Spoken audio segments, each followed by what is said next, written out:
chapter for us to revisit or to visit tonight. And because tonight the focus is, we've already looked at the temple that Ezekiel has described in 3 chapters. Now we're going to see something to take place that really reverses what took place in chapters 9, 10, and 11. In 9, 10, and 11, the glory of the Lord departed from the temple and then departed from Jerusalem. But the glory of the Lord is once again going to return to the temple, return to Jerusalem. This is a very significant event, to be sure, that Ezekiel saw here.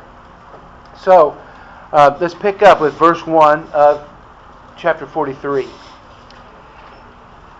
He led me to the gate, the one that faces east. Now, this is very important. The eastern gate. We've kind of looked at it before. We've talked about it before. If you look on the Temple Mount, the eastern gate is actually the one that's obviously facing east, but it is facing the Mount of Olives. That's where it is. The Sultan that really controlled Jerusalem during the 1500s, and in there somewhere, I don't remember the exact date, he believed the prophecy that we're going to be looking at next week, that Messiah is going to enter through the eastern gate. So he was going to prevent that from happening, and there's 2 things that he did in order to make it impossible, at least humanly speaking, for the Messiah to enter in through the eastern gate. First thing he did is he had the gate sealed shut. So today, if you go and stand on the Mount of Olives and look across the Kidron Valley and look at the Temple Mount itself, you're going to look almost directly at the eastern gate, and it's just sealed shut, just rocked up. You see the gate, but it's closed. In front of the gate, there's a cemetery, and it was believed that the Messiah would not walk through a cemetery in order to go through that eastern gate. So he really believed that. He believed that prophecy, there's a lot of irony there, that he did believe that to the point that he was going to make provision to prevent the Messiah from actually being able to enter Jerusalem through that gate. So this is the gate. The gate is on the east. And I saw the glory of the Lord God of Israel coming from the east. So, if you geographically, if you're thinking along this line, he's coming from the Mount of Olives, going to enter into the temple area, and go into the Holy of Holies, which is what we're going to be showing here for just a few moments. But he's going to cross. The glory of the Lord is coming. Now, he doesn't really describe the glory of the Lord as what it looks like, but he does talk about what it sounds like. But it's something that is undeniably what he thinks it is, the glory of the Lord. Now, I'm going to pause for a moment and talk about the direction east. East is very important, biblically speaking. In the mornings, usually in the mornings, early, since Tara's been retired, about 5:30 in the morning, we're walking in East Lawn Cemetery. It's a good place to walk, by the way. I don't worry about cars. I do have to worry about deer, because they will knock you down. I haven't been knocked down, but it's been a couple close calls. But if you're familiar, I don't know if you know this or not, or you pay attention to this or not, graves, the feet are always pointing east in cemeteries. Now that is carryover from what Jesus said in Matthew chapter 24, verse 27, that as lightning flashes from the east to the west, so will the coming of the Son of Man be. So you see the Christian influence even in the way cemeteries are lined out or set up. I'm not saying all cemeteries, but the cemeteries that I've been in over the years, they're always that way. So the person who's buried raises straight up facing east. Okay? And that's where that belief comes from. That practice comes from what Jesus said, as lightning flashes from the east to the west.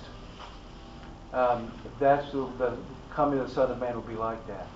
So the east and I'm not trying to get too much out of this, other than to point out that east, that direction is very important. So the glory of the Lord in really chapter 11 of Ezekiel departed and went east. And the glory of the Lord returns from the east. And that eastern gate becomes very important. Now, the temple area had other gates. They had a south, north, west gate. So they had other gates entering into the Temple Mount. But it's the east gate that is the most important. Okay. We'll move a little bit further. And he talked about the glory of the Lord he saw coming from the east. His voice sounded like the roar of mighty waters, and the earth shone with his glory. The vision I saw was like the one I had seen when he came to destroy the city, and like the ones that I had seen by the Sebar Canal. I fell face down. Now, again, I'm going to pause just for a little bit, talking about the significance of this part of the vision. He sees the glory of the Lord coming. And it's very reminiscent in some respects to what we've already seen on two different occasions. The opening chapters of Ezekiel, and also later when God destroyed Jerusalem. Those two occasions, when the glory departed, in other words. Now the glory came back.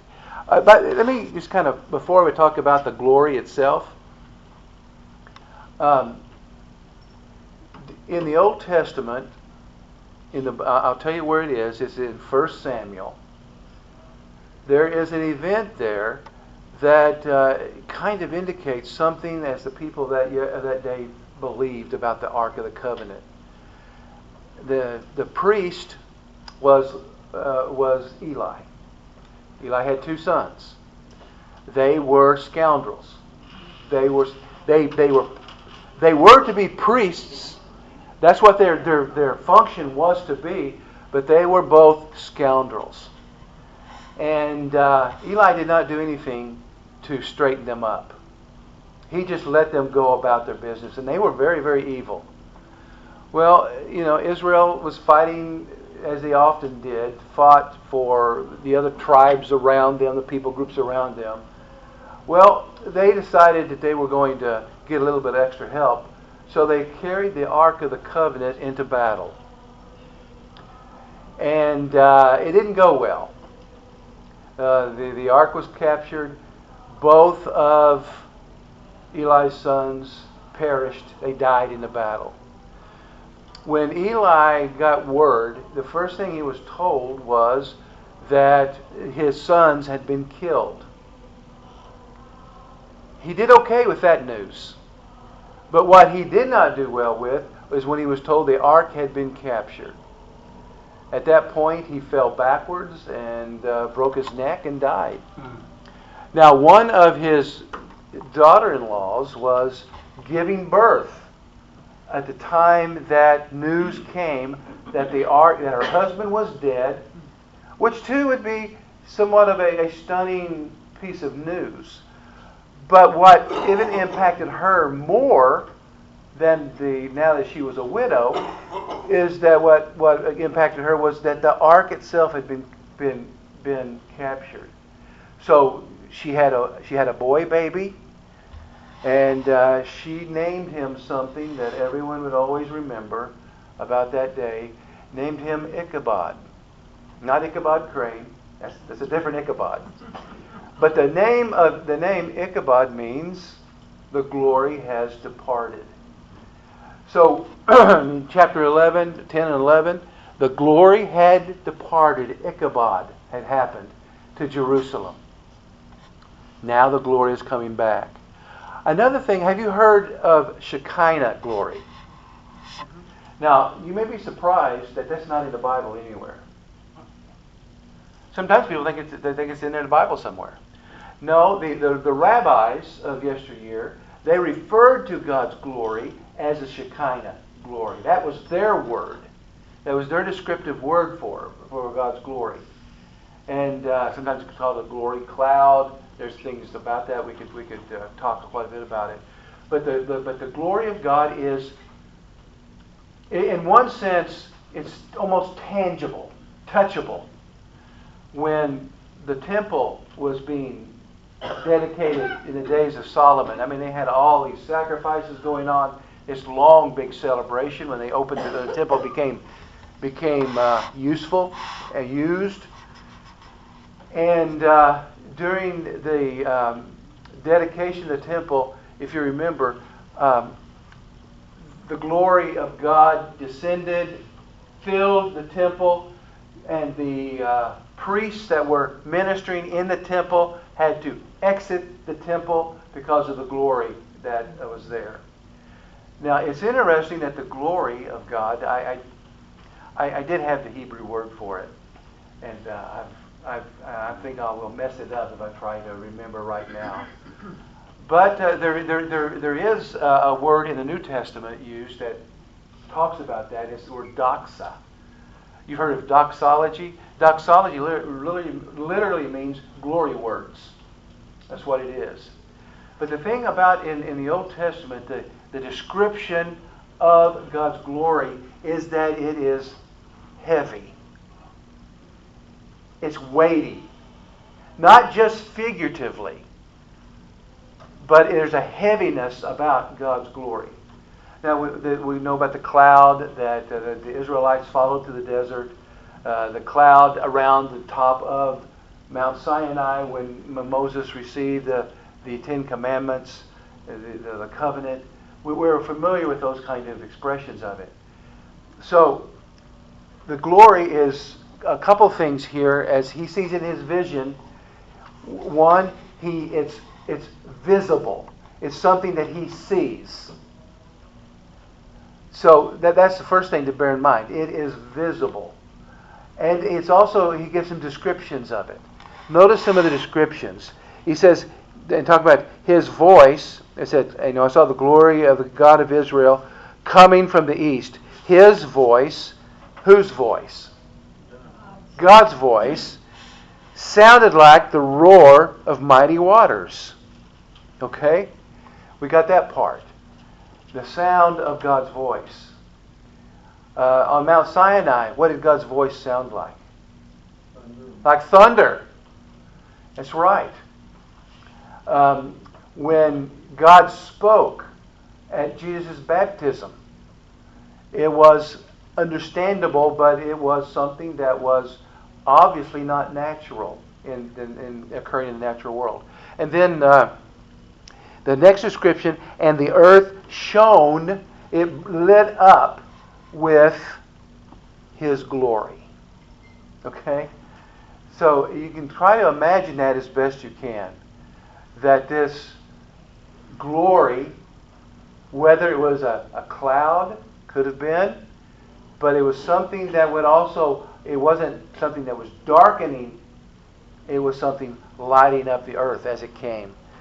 And then in verse 3, the vision I saw was like the one that when he came to destroy the city, and the one by the Sebar Canal. And his response to this experience is he fell on his face.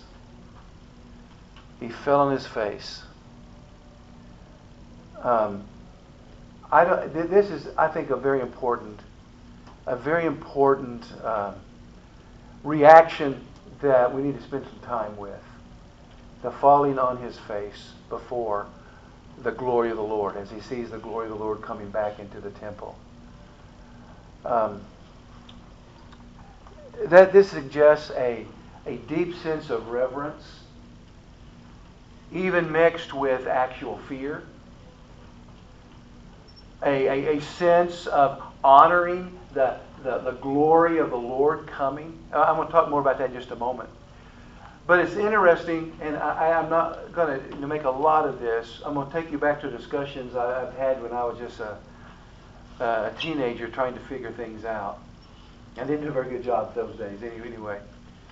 And again, what I'm getting ready to share with you, I am not trying to disparage anyone. I'm just going to just tell you what the discussion was, at least a highlight of it, and then I want to come to the text. A good portion of my family, on my dad's side especially, are Pentecostal. Okay? So we often had discussion about certain Pentecostal practices. Tongues, of course, was always a topic of discussion. But one discussion was not so much with my family per se, but with other people who also prescribed the same theological perspectives. And I remember talking to a fellow college student, and he was talking to me about the being slayed in the Spirit. Now that was the old words back then. They change it sometimes, and we all do. We change descriptive expressions about what we're talking about. And basically what it was, and you probably have seen, have you ever seen the Benny Hinn wave his hand and everybody start falling backwards? Okay, you've seen that. You know what I'm talking about? Anybody not know what I'm talking about? Okay, everybody knows what I'm talking about. Okay, good. Well, and he was looking at it, the student I was in discussions with, more like an argument, because I was trying to figure out what's the importance of this. He thought it was just a great spiritual experience. And it always kind of confused me, because I didn't understand how falling down backwards was somehow a great spiritual experience, but he maintained that it was. So, it's hard to argue with someone when they talk about the experience that they had, because, well, they had an experience. And it's hard to deal with that. What you try to do is evaluate the legitimacy of such an experience. Not that they didn't have an experience, but the legitimacy of it. Is it biblical, really? Well, it was sometime later I came across something that was very helpful to me. And I just want you to know this. To help, because you probably got a good idea that I'm a biblicist, in the sense that it's the Bible that I want to look at. If there's some kind of experience going on, I want to see. I judge the validness of it, the spiritual benefit of it, by looking at the canon, the measuring stick, as it were, whether it is something sanctioned in the Scripture or not.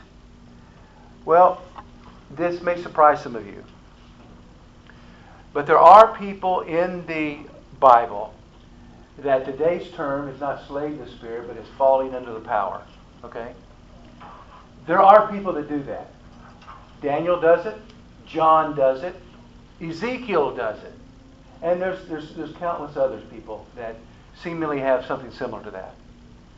But what you need to know, though, the only people in the Bible that fall backwards under the power are the enemies of Jesus when he's being arrested in Gethsemane.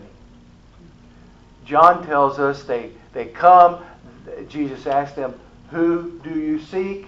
They say, "Jesus of Nazareth," and he says, "I am he." When he says that, they all fall back. I'm not trying to make a lot of it, other than if you look through a biblical model, you can't get away from that. That it's the enemies of Jesus, those there who are to arrest him, they're the ones that fell backwards. But let me add to that. Every other person in the Bible that does fall, falls forward. All of them. They all fall forward.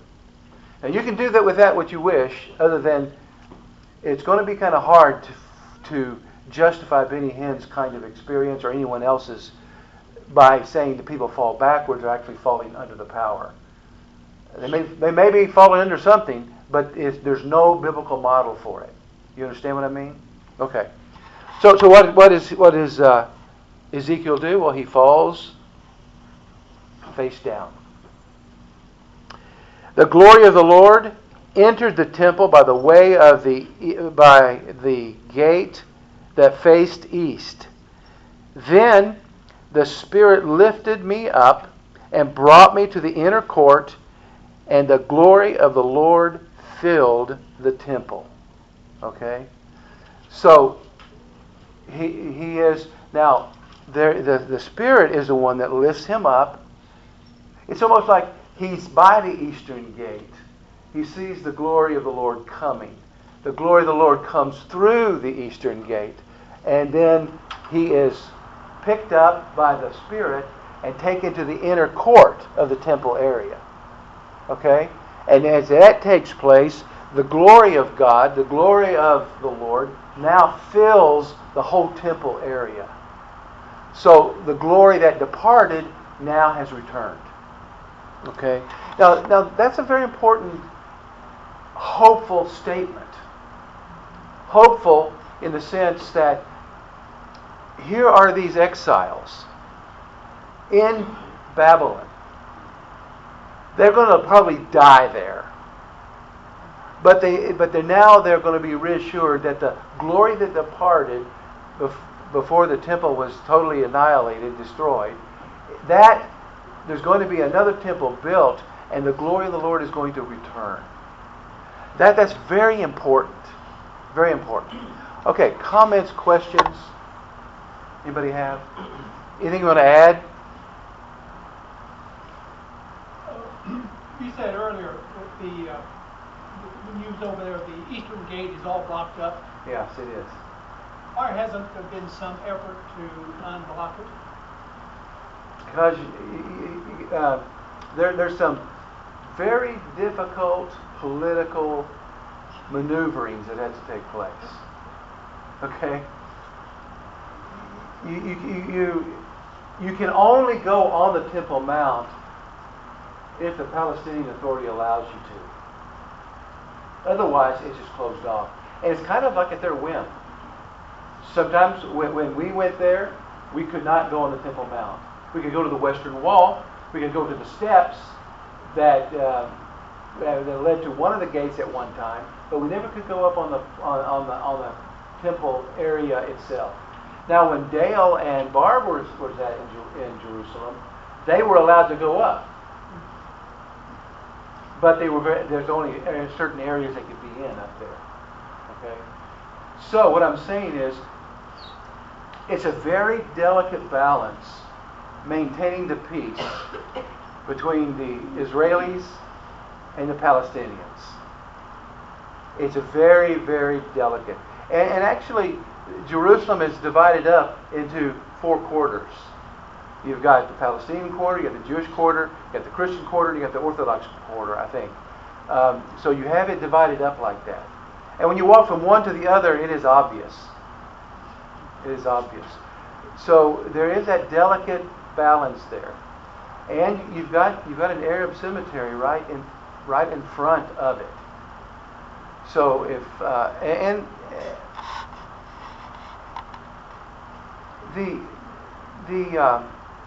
Islam encourages outrageous responses to anything that seems to challenge them. Okay? If there's news of someone mistreating a Quran, they'll riot. And they'll kill people. Even some of their own people.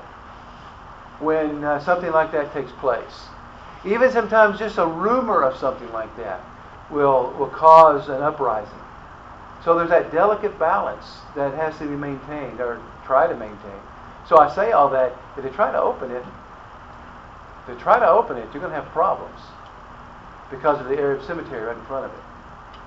Now, if I might just jump ahead, and we talked about it last week some, there is a fault line that runs directly through the Mount of Olives to the east, an east and west fault line. Was it this group that I was mentioning about the hotel that was going to be built there? That's some Jewish, and when they did a geological survey, they found that fault line and said, no, we can't do that because it could be unsafe having a building built right on top of that. So, but when Messiah comes, and when he comes and sets down his feet on the Mount of Olives, there's going to be a major earthquake. There is going to be a valley formed, east and west, through the Mount of Olives, directly into the eastern gate. And if you take that literally, and I do, then that eastern gate is going to crumble. It's going to open up. And that fault line is going to take that cemetery and just divide it. So other words, he's going to be able to walk in a valley all the way in. So the gate being closed is going to be no problem. No problem at all. Good question. Very good one. Let's pick it up then, if we may, at verse 6. While the man was standing beside me, I heard someone speaking to me from the temple. He said to me, Son of man, this is the place of my throne, and the place for the soles of my feet. Now that expression is used more in the Old Testament than you're probably aware of. Okay, what does that mean? Okay, we understand that in the Holy of Holies was the mercy seat, the seat of God. Okay? But what does it mean? The soles of and a place for the soles of my feet.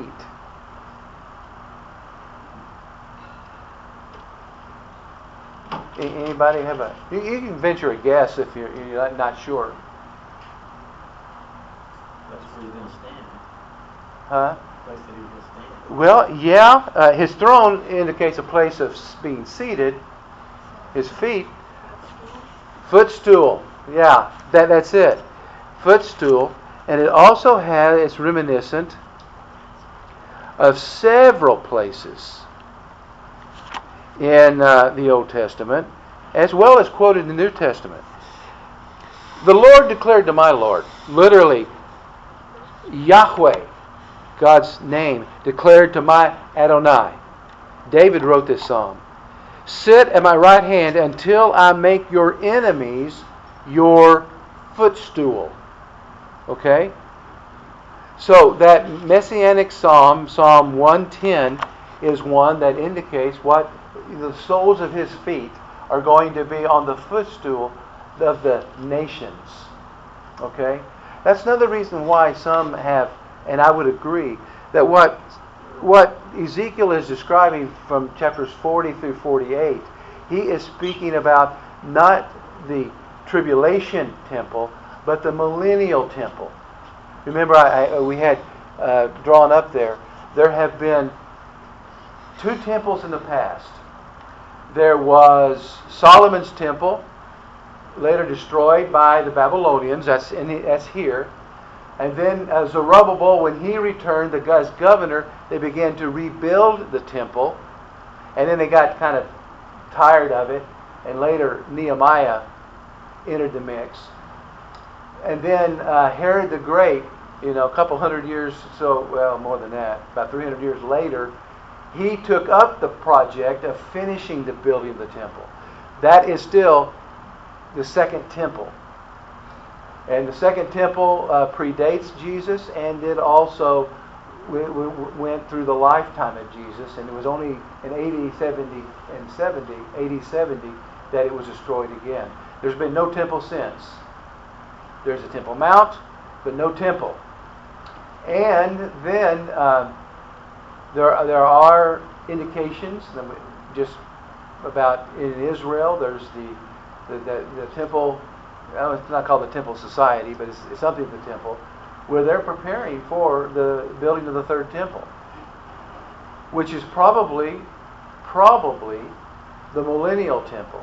Not the millennial temple, but the tribulation, the temple during the tribulation. Because during the tribulation there is a temple. But the millennial temple would be one during the 1,000-year reign of Christ. That seems to be what's in view here. So technically, it'd be the fourth temple, or maybe the purifying and the use of the millennial temple and expanded into what is described in Ezekiel here. But we'll get kind of caught down and bogged down in the details if we go too much further there.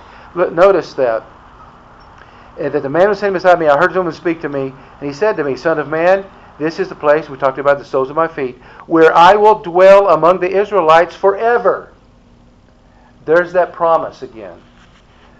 Now, it's a very important discussion, and it's becoming a very source of contention among a lot of professing Christians. I don't want to lose you in a lot of what's called eschatology. Your eyes are going to glaze over, and you're going to be thinking about what am I going to do for supper? Is it going to rain tomorrow? You're going to start thinking thoughts like that, okay? But I need to point this out to you. There are many different end-time scenarios, theological positions on what's called eschatology or end times. And there's one among the Reformed, those who are Reformed. This is called amillennialism or postmillennialism. Amillennialism means there's no millennium. Postmillennialism, it doesn't start till after it's all done. But the ones that you see prescribed to a lot is the idea that the millennium and all the end time scenarios that so many paint really are just wrong. It's not going to be that way. It's going to be just a continual. What our job is, we are to Christianize our culture. And actually, we're in the millennium. We need to Christianize our culture. What's Doug's name? In Moscow, Idaho. Doug Wilson. It may not be a name you recognize. Now, Doug Wilson has made a major splash. In Moscow, Idaho, the whole town is almost his church. I mean, he has worked very good. They have publishing, they have schools, and they also have a church. Christ Church is called, and he's written tons of stuff. It's called Canon Press. I got a couple of his books. Some of his stuff is pretty good. He's a very smart man, but he's just post-millennial kind of guy. He doesn't believe in an actual millennium. He believes we are to Christianize our culture, and he is a kind of a far right proponent of Christian nationalism. And there's a lot of people that kind of fall. He's been very effective in some respects of attracting Southern Baptists that are Reformed. He does. Now, not everyone Reformed would prescribe to Doug Wilson's stuff, okay? But that's what he believes, and he believes that what we should do as a Christian nation, we need to Christianize the nation. It doesn't mean that there's not freedom of religion, but it means that Christianity is still the dominant ideology of a nation. Like it would, like the founders, like what Christianity's influence on our nation prior in history past. Now, he's one kind of extreme. Now, what he would do, and I'm putting words in his mouth, so I'm kind of being kind of careful because I may be wrong. I think that even though I've not read anything he's said about Ezekiel or heard a sermon he's preached on Ezekiel here, or this portion, I think he's looking at this is pretty spiritual. This is just simply symbolic. It's just encouraging believers. This is what we need to be pursuing. Okay? Now, he's one group. And now there's another group. And there's two slides or slices of this group. Premillennialism. Premillennialism believes that Christ will come before the tribulation period, and it will be before the actual millennium, the 1,000-year reign of Christ upon the earth. They prescribe. There's that group. You'll find people. Anybody remember the name D. James Kennedy? That's one to be in mind. Maybe think of another one. How about J. Vernon McGee? Okay. Those two men, do you know what denomination they were a part of? Both were Presbyterians. But they both were premillennial. They weren't postmillennial, even though they came from a Reformed tradition. Okay? The premillennialism is what they prescribe to, or subscribe to. Now, there's also what's called dispensational premillennialism. And basically what that is, it looks at history. There's certain ways that God dealt with people during different periods of history.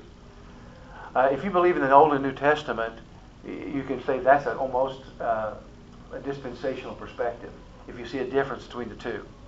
Okay? But it gets more complicated than that. You've got to be kind of careful with all the nuances of these things.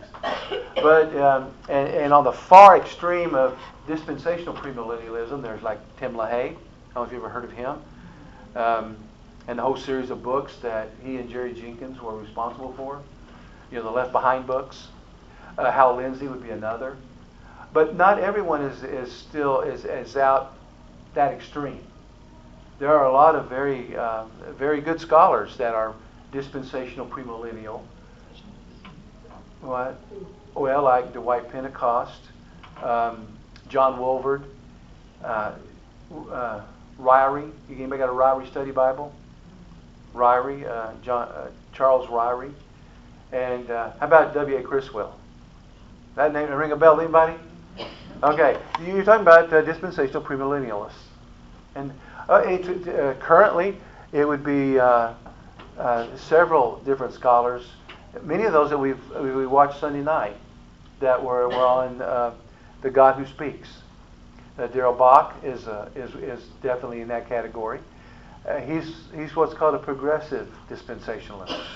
And I'm splitting theological hairs, right? And I'm looking at you. I know you're bored out of your mind.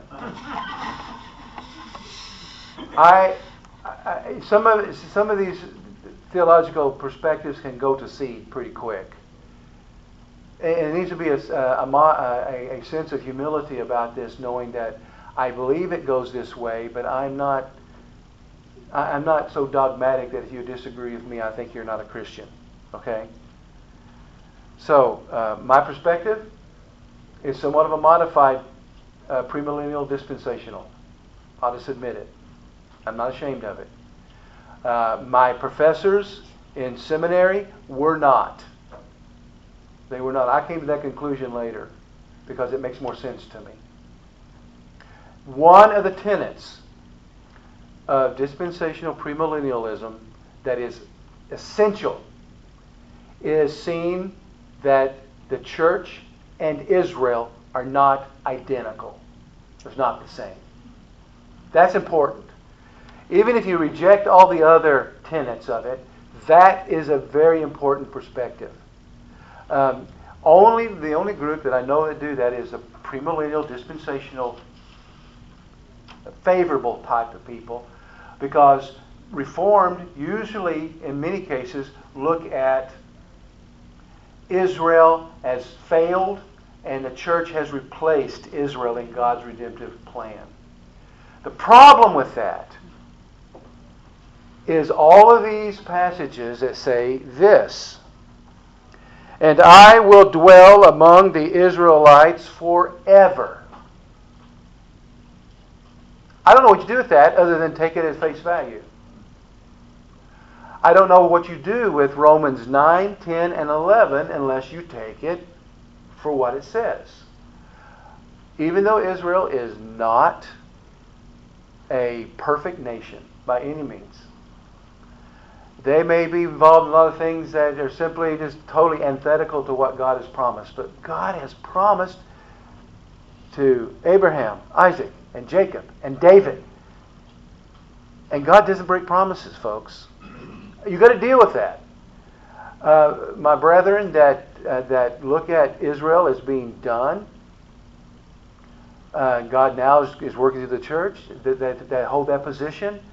I don't know what they either ignore these passages or just spiritualize them away. I don't know what they do with them. But there's too many that have been made, that God has made to Israel. He is not saying, have you heard the name John Hagee?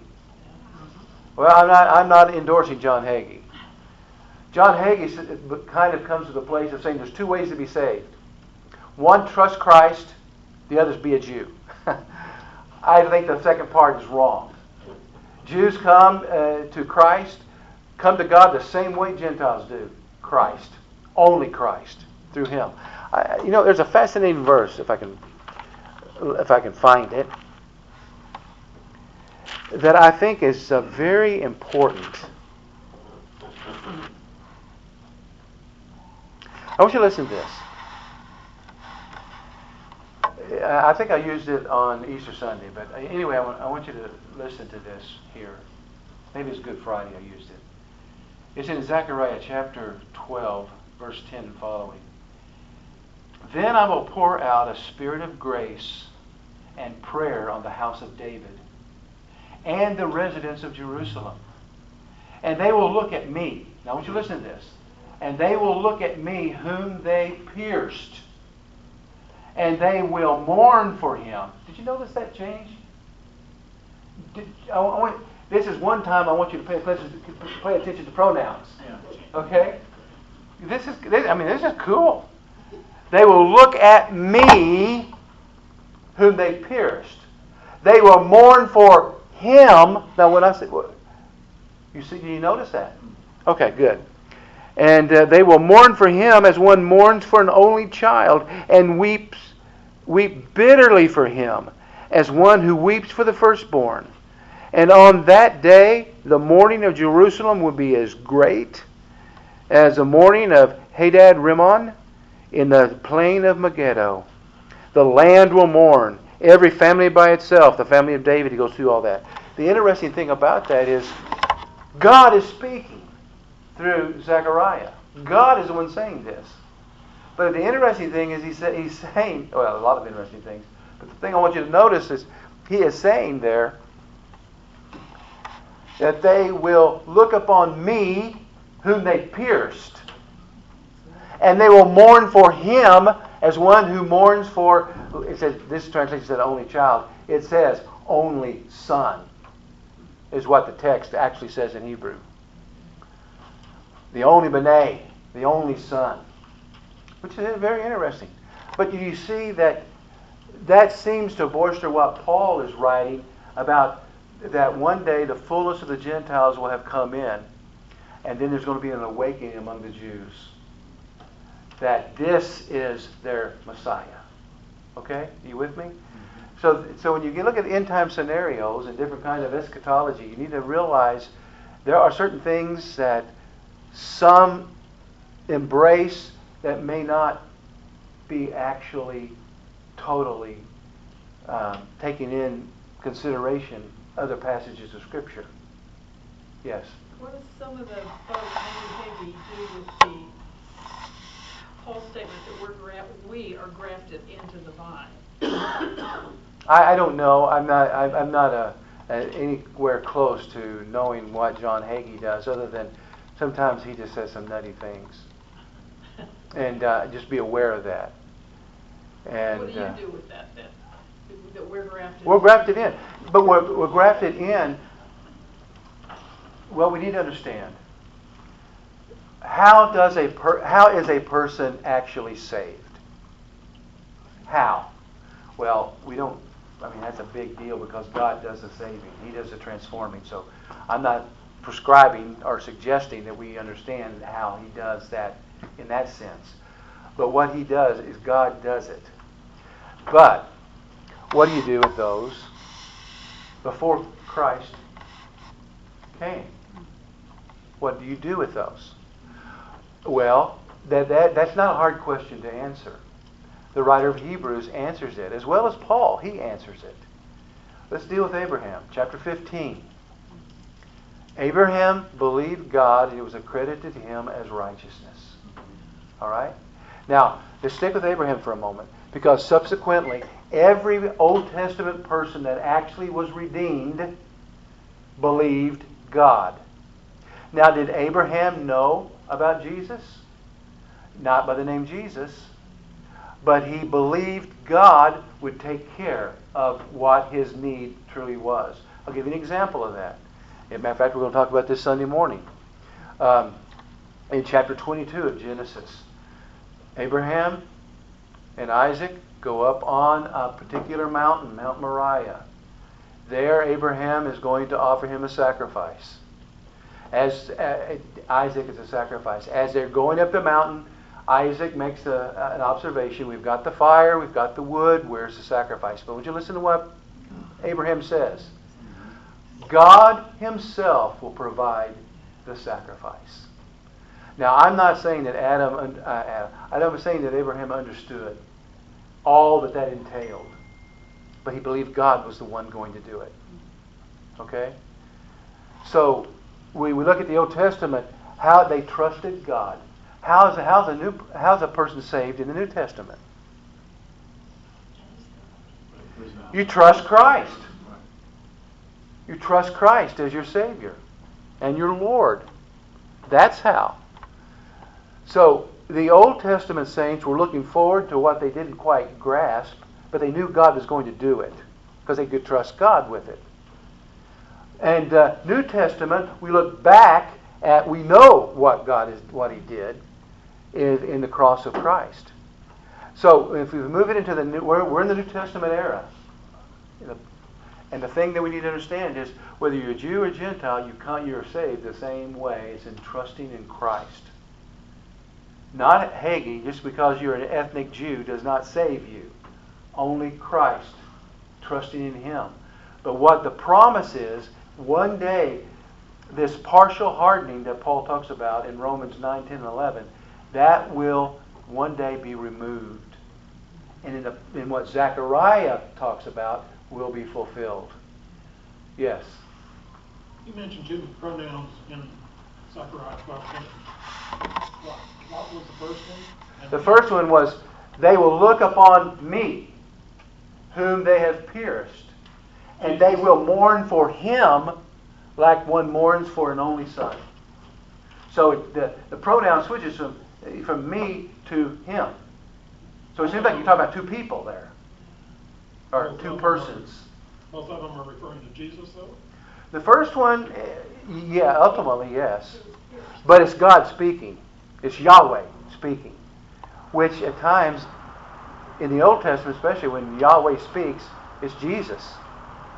Later, the incarnation of Jesus. For example, when Jesus is talking to some of his religious opponents in the Gospel of John, he makes reference there that the voice from the burning bush was his voice.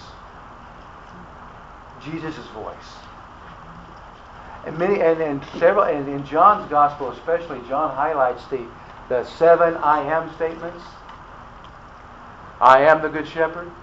I am the door. I am the bread of life. I am the way, the truth, and the life. All of those I am statements. Now the thing you need to understand about the I am statements is this is not cloaked. And the Jews of yesteryear understood it was not cloaked. Because that's what ticked them off about Jesus so much. Because what he was claiming was that he is Yahweh. That's what he's claiming. And what really freaked him out was this statement right here, because it goes from past tense to present tense. I think it's John 10. Before Abraham was, past tense, I am. We don't get it because we're not accustomed to that. They got it. They've read stoning to death. Yes. Here, even though God is speaking, he's still talking about Jesus here when me, right? Yeah. Because he said, you're the one that pierced. But then you're mourning for Jesus too. Yes. That one day, the one that was pierced is the one they're going to mourn for. It's just a switch in pronouns. But it's obvious, at least to us as Christians, looking back at the cross, that makes perfect sense. And Zechariah has a lot to say about Jesus in the future, even our future. Surprisingly, he's got a lot to say about that. Well, let's go a little bit further before our time is finally gone, or gets away from us. I want you to listen to this. Now, this gets kind of. The portion we're going to look at right now is like scholars all over the map with this, trying to figure this one out, because there's some kind of tradition buried in this that we're not totally up to speed on. But here's what he says. He said to me, Son of man, this place is my throne, and the place of my soles are my feet, where I will dwell among the Israelites forever. The house of Israel and their kings will no longer defile my holy name, okay, by their prostitution, probably referring to religious harlotry, and the corpses of their kings at their high places. Whenever they place their threshold next to my threshold, and their doorpost beside my doorpost, with only a wall between me and them, they were defiling my holy name by the abominations they committed. So I destroyed them in my anger. Now let them remove their prostitution and corpses of their kings far from me, and I will dwell among them forever. Okay, what in the world are we going to here? Well, kind of quickly, I will probably leave you with more questions, and I will give you answers. This was a practice in the ancient world. Something was going on. Something that a lot of times you and I, we're not as conscious of it as we should be. There is common space, and there's sacred space. God, His presence, though He is everywhere present, especially in the sacred space. What was Moses told to do when he approached the burning bush? Why? Because the ground on which he was walking was holy ground. What made that ground holy? God's presence in the burning bush. So there is that sacred space. What seems to be referring to here is that it was an ancient practice of burying kings close to religious temples. Solomon's house butted right up against God's house. So you had the common invading the sacred space. And you have some other problems with that too. Maybe this is what Ezekiel meant months ago when we looked at it, that they were taking twigs and sticking it in Yahweh's nose. But remember, we were struck with, well, what in the world does that mean? See, it could very well be the idea of burning incense. You have incense burning in holy space. But also you have stuff burning in common space, and that smoke of one could blend over to the other. So in essence, you're treating God as if His space, the space dedicated to Him, is somehow common. It doesn't matter. You don't distinguish one thing from the other. Okay? And God's no, you don't do that. You don't deify kings. You don't bring them close to bury them close there. You don't do that, because this space is unlike any other space. Don't push it by trying to get the two spaces too close together, or to bleed the common, over into the sacred. And you see that in the temple, the construction of the temple. The temple, basically, loosely, the temple was not a huge building, but it was composed of three different areas. You and I, if we were Jews of that day when the temple was there, we would be out here. This is where we would be. Because that's sacred space. We don't belong in there. We do not belong in there. Now, you get in here a little bit, you have different courts. It's divided up even further, generally speaking. You have the court of the women, the Jewish women, the court of the men. Then you move into the holy place, and only priests can go in here. Not just anybody can go in here. Only priests can go in here. And then when you get to this place is real sacred space.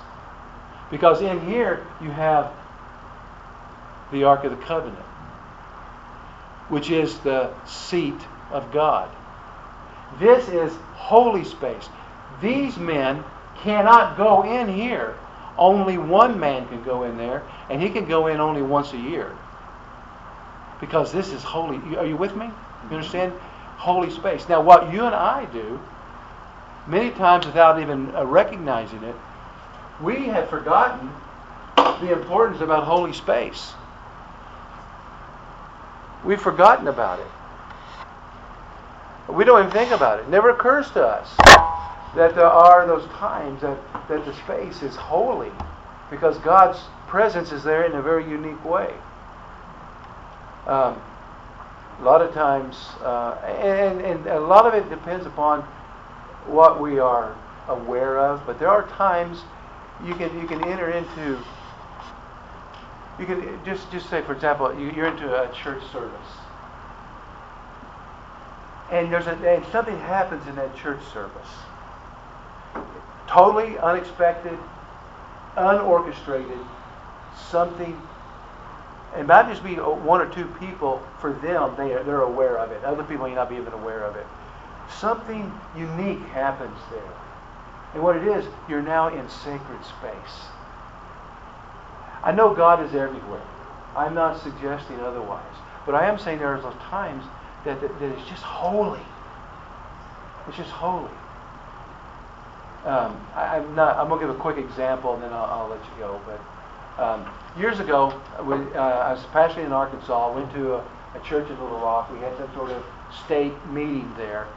And during the meeting, they did something. They had something planned there. It was kind of it was not only an evangelism conference. It was a missions oriented kind of conference. They had the church was full of pastors primarily, and other ministry type people, and they had people carrying flags, large flags representing different nations of the world. Okay, you've probably seen these kind of things before. They were bringing them in. There was music playing. Probably a choir singing. As back in the days, there's still choirs. We've been coming in, and the people bringing these in. All these different flags from these different nations. And I'll tell you what happened. I don't know what happened to anybody else. I forgot where I was. For about 15, 20 minutes, I forgot where I was. I forgot who was around me. I forgot all of those things. And in a time it went by really quick. But it was just like, God showed up. At least to me, He did. I didn't see Him. I didn't hear Him. But at that point, that was holy space. That was very holy space. Because He's there. And He's showing Himself, manifesting Himself, at least to me, in a very unique way. And I think we have totally lost sight of those type of times. Not that we should chase after them and whatnot, but there should be those times in your life and my life where God shows up. The glory comes back. I wonder sometimes by just looking out on the congregation, looking at people's faces, thinking, God, are you going to show up? Are you going to show up? And at times I can see in some faces something, but other times, I don't know. Where's the glory? Has the glory departed? Is it Ichabod? Or is it that we're just so preoccupied with so much and so concerned about whatever that we are kind of somewhat just being unaware? It's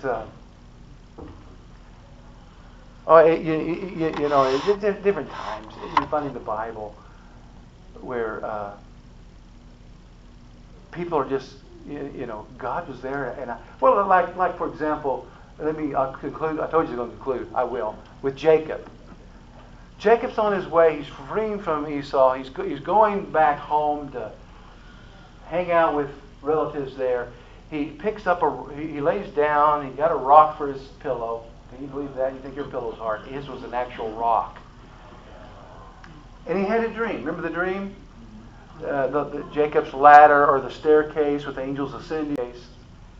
And when he wakes up, he says, "This is Bethel, the house of God, and I didn't know it." You know, how many times do we come to the house of God and we don't know it? It's an interesting thing for us to consider. Interesting thing to consider. All right, thank you so much. Next time we'll hit chapter 44. And guess what chapter 44 deals with? The eastern gate and the Messiah coming through it. What do you think about that? Yeah.